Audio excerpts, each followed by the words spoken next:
À la une cette semaine des Inrocks, comme on dit, les Inrecuptibles, le magazine des bobos et des branchés, la journaliste Audrey Pulvar, qui aurait été une des stars de la campagne présidentielle 2012, notamment pour ses performances militantes, donc controversées chez Laurent Ruquier, chaque samedi soir sur France 2. Elle pose en couverture une rose mitterrandiste entre les lèvres. Titre général, Audrey Pulvar, pourquoi elle dérange? À l'intérieur, un dossier de 7 pages.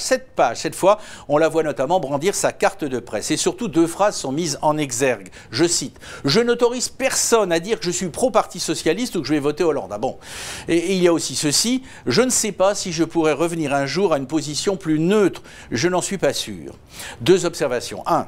Notre consoeur est belle, intelligente et penchy. Avec elle, en tout cas, le journaliste, ce n'est pas de la guimauve. Personne ne s'en plaindra. 2. Elle affecte de croire qu'elle serait ici ou là critiquée parce qu'elle est la compagne du dirigeant PS Arnaud Montebourg. C'est vrai que c'est original.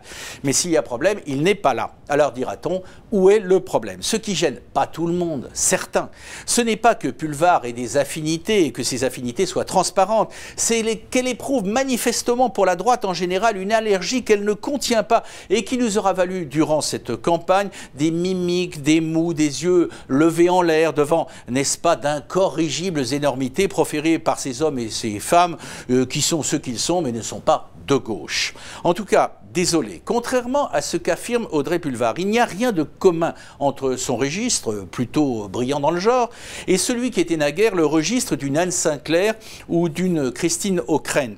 On savait leurs engagements, mais leur flegme journalistique était, disons, britannique. À l'évidence, avec Pulvar, les temps ont changé.